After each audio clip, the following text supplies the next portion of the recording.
दोस्तों, Indian railway finance corporation limited यानी IRFC की बात करें, स्टॉक के अंदर आज काफ़ी ठीक तेज़ी देखने को मिल रही है।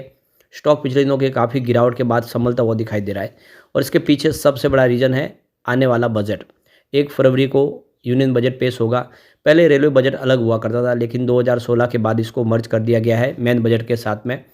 अब इस रेलवे सेक्टर को लेकर सरकार हर साल कैपेक्स भी बढ़ा रही है। इस बार क्या संभावना बन रही है उसको समझेंगे। कुछ लेटेस्ट अपडेट निकल के आ रही है रेलवे बजट को लेकर, जिसको इस वीडियो के माध्यम से डिस्कस करेंगे। और आईआरएफसी में कौन से म्यूचुअल फंड का कितना निवेश है उसको भी जानने की कोशिश करेंगे। क्या आईआरएफसी एक मजबूत स्टॉक है इस लेवल पे? लेकिन फ्रेंड्स, उससे पहले अगर आप पहली बार हमारे चैनल पे आए तो चैनल को सब्सक्राइब कर दीजिए, एक बेल आइकॉन दबा दीजिए ताकि जब भी नया वीडियो बने पहला नोटिफिकेशन आपको मिले। वीडियो पसंद आए तो लाइक से जरूर कीजिए। चलो फ्रेंड्स, वीडियो स्टार्ट करते हैं। मैं हूँ आपका दोस्त एस बी दवे और हमारे अपने चैनल ऑनलाइन कमाई में आपका बहुत बहुत स्वागत है। तो अभी 2:30 बजे के आसपास का टाइम है। स्टॉक की शुरुआत पॉजिटिव हुई 142 पर, क्लोजिंग 141 के आसपास थी। कल की इंट्राडे में 141 का लो भी बना, यानी कल के लेवल तक स्टॉक गया और उसके बाद इसने दौड़ लगाई 147 का हाई बनाया। एक दिन में काफ़ी अच्छी तेज़ी बनी। इस समय स्टॉक अपने ऊपरी लेवल के आसपास ही है, 146 के आसपास ट्रेड कर रहा है, जहाँ पे 3.13% की अच्छी तेज़ी देखने को मिल रही है। वैसे स्टॉक 13 जनवरी को 128 तक चला गया था, काफ़ी बड़ी गिरावट हुई थी। उसके बाद इसमें 5 ट्रेडिंग सेशन में लगातार तेज़ी बनी, 14 जनवरी से लेके 20 जनवरी तक, और स्टॉक आ गया 146 के आसपास। उसके बाद 21 और 22 जनवरी 2 दिन फिर इसमें गिरावट हुई, जिसकी वजह से स्टॉक एक बार फिर 140 के आसपास आए और उसके बाद इसमें आप देखें तो तेज़ी का वातावरण बनना शुरू हुआ।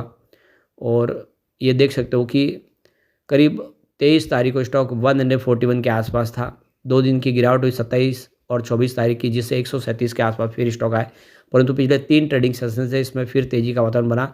फाइनली स्टॉक 147 तक आया, तो काफ़ी बेहतर करा है निचले लेवल से। तो अभी बजट आ रहा है और रेलवे बजट में इस बार आप देख सकते हो कि खास फोकस रेलवे बजट के ऊपर इस बार रह सकता है। बजट में रेलवे की जो यात्रियों की सुरक्षा को लेकर, रेलवे की टेक्नोलॉजी को मजबूत करने के लेकर, आधुनिकीकरण को लेकर ज़्यादा फोकस है इस बार बजट में रह सकता है। इस बार के बजट में रेलवे के लिए आवंटन बढ़ सकता है और जो सूत्रों के हवाले खबर निकल के आ रही है कि रेलवे बजट के लिए इस बार 15 से लेकर 20% तक आवंटन बढ़ सकता है। तो इस बार आवंटन बढ़ाने की पूरी संभावना बनी हुई है। इसके अलावा 100 नई अमृत भारत ट्रेन चलाने पर भी फैसला हो सकता है। 1 फरवरी को आने वाले बजट में 10 से ज़्यादा वंदे भारत ट्रेन चलाने का भी ऐलान किया जा सकता है, यानी बहुत सारे ऐलान होने की संभावना है। सूत्रों के मुताबिक बजट में यात्रियों की सुरक्षा पर खास फोकस होगा। रेलवे में कवच विस्तार को रफ्तार मिल सकती है। कवच के विस्तार के लिए करीब 12,000 करोड़ रुपए का आवंटन संभव है। इस बार बजट में रेलवे इंफ्रास्ट्रक्चर को मजबूती देने और यात्रियों की सुरक्षा और सुविधा बढ़ाने पर ज़्यादा फोकस रहने वाला है।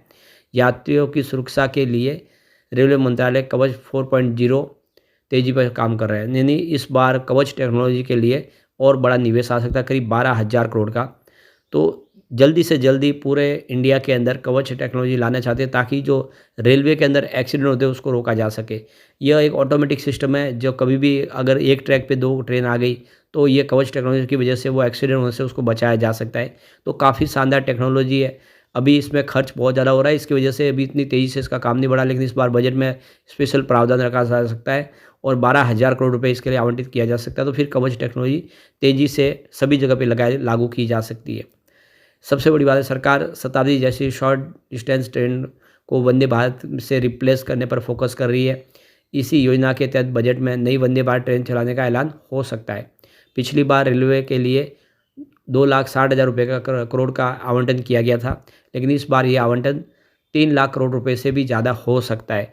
और पिछले कई सालों से हम ट्रैक रिकॉर्ड देखें, हर साल रेलवे का बजट बढ़ ही रहा है। जब से एनडीए सरकार बनी है उन्होंने बजट को बहुत ज़्यादा बढ़ाया है। तो अब देख सकते हो कि इस बार ये जो अंदाज़ा है कि 3 लाख करोड़ के ऊपर रेलवे का बजट रह सकता है।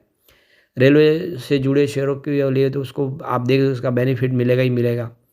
यहाँ पे देख सकते हो कि इस रेलवे बजट के दौरान जो रेलवे की जो सुविधा है या जो यात्रियों के लिए जो मिलने वाली सुविधा है वो बिल्कुल हवाई जहाज़ की तुलना में मिले वैसी ही करने की तैयारी कर दी है सरकार ने। तो वित्त मंत्री निर्मला सीतारमण बजट में रेलवे के लिए बड़े ऐलान करने वाली है इस बार। उनका focus high speed rail project पर होगा। वंदे भारत की स्कीम के तहत रेलवे स्टेशनों की सूरत बदलने पर भी सरकार का फोकस होगा। वित्त मंत्री कई रूटों पर वंदे भारत ट्रेन का ऐलान कर सकती है। पिछले साल कई सालों में देखें तो सरकार ने रेलवे इंफ्रास्ट्रक्चर को बेहतर बनाने पर जोर दिया था। इस बार सरकार ज़्यादा और जोर जो है पैसेंजर सर्विस को बेहतर बनाने पर कर सकती है। कंसल्टेंसी फर्म केपीएमजी इंडिया के पार्टनर नीलांचल मिश्रा ने कहा है कि यूनियन बजट 2025 में सरकार का फोकस इंडियन रेलवे की सूरत बदलने पर होगा। सरकार रेलवे को न सिर्फ कनेक्टिविटी बल्कि इकोनॉमिक ग्रोथ के ड्राइवर के रूप में भी देख रही है। डेडिकेटेड फ्रेट कॉरिडोर पूरा हो जाने के बाद रेलवे की माल ढुलाई की क्षमता बढ़ जाएगी। इसका सबसे ज़्यादा असर रेलवे की वित्तीय सेहत पर पड़ता हुआ दिखाई देगा। रेलवे की कमाई भी बढ़ेगी। इससे रेलवे अपने संसाधनों का इस्तेमाल डेवलपमेंट प्रोजेक्ट के लिए कर सकेगा। अभी रेलवे को डेवलपमेंट प्रोजेक्ट के लिए सरकार के बजट में होने वाले एलोकेशन पर निर्भर रहना पड़ता है। तो यहाँ पे देखिए, एक्सपर्ट का कहना है कि कवच टेक्नोलॉजी को अगर पूरे सभी ट्रैकों को लैस कर दिया, ट्रेनों को लैस कर दिया जाता है, तो जो एक्सीडेंट होते हैं उसमें काफ़ी कमी आएगी। एक्सीडेंट का जो काफ़ी निगेटिव असर रेलवे पे पड़ता है, इससे डेवलपमेंट प्रोजेक्ट पर रेलवे का फोकस कम हो जाता है। एक्सपर्ट का कहना है कि ऑपरेशन में वंदे भारत जैसी हाई स्पीड ट्रेनों की संख्या बढ़ाने से लेकर पैसेंजर एक्सपीरियंस बेहतर होगा इस बार। रेलवे छोटी दूरी की यात्रा के लिए हवाई यात्रियों को जिस तरह से सुविधा मिलती है वैसी ही ट्रेन के माध्यम से सुविधा देना चाहती है। रेलवे का मानना है कि अगर हवाई यात्रा करने वाले प्रीमियम ट्रैवलर्स को अट्रैक्ट करने में सफल रहती है तो इससे उनकी इनकम बढ़ेगी। पैसेंजर एक्सपीरियंस बढ़ाने के लिए वंदे भारत स्लीपर कोच को कई आधुनिक सुविधाओं से लैस किया गया है।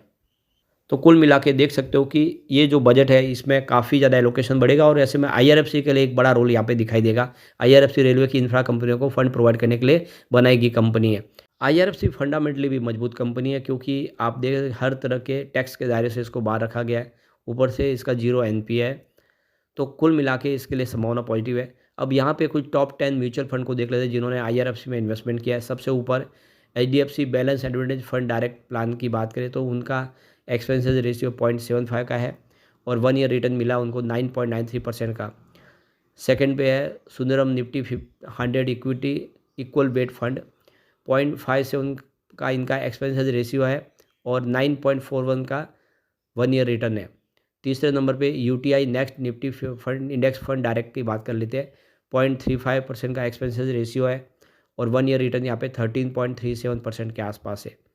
उसके बाद Motilal Oswal Nifty 500 index fund direct growth का भी 0.20% का एक्सपेंसेस रेशियो इसके अंदर और 1 ईयर का रिटर्न 8.28% के आसपास है। DSP Nifty next 50 index fund direct के ग्रोथ की बात करें तो एक्सपेंसेस रेशियो 0.26 है और 1 ईयर का रिटर्न 13.09% है।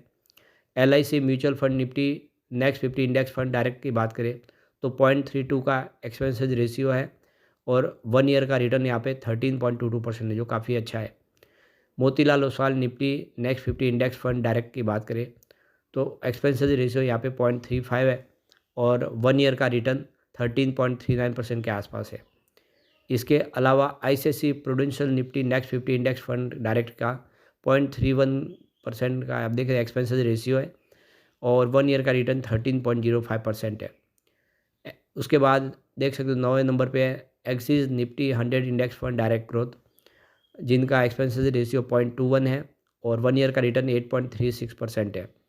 इसके बाद अंतिम है Tata Nifty 200 alpha 30 index fund direct growth जिसका एक्सपेंसेस रेशियो 0.34 है और 1 ईयर का रिटर्न यहाँ पे 0% है। तो ये कुछ बड़े म्यूचुअल फंड टॉप 10 जिन्होंने जम के निवेश किया है। अब आने वाले बजट में कुछ बड़े ऐलान होंगे जिससे इसको फ़ायदा होता हुआ दिखाई दे सकता है। लेकिन फ्रेंड्स, कोई भी इन्वेस्टमेंट करने से पहले अपने फाइनेंशियल एडवाइजर से एडवाइस ले ले या अपना खुद का रिसर्च करें क्योंकि मैंने वीडियो आपके एजुकेशनल पर्पज़ के लिए ही बनाया। वीडियो पसंद आए तो लाइक से ज़रूर कीजिए और चैनल को सब्सक्राइब कर दीजिए। Thank you friends.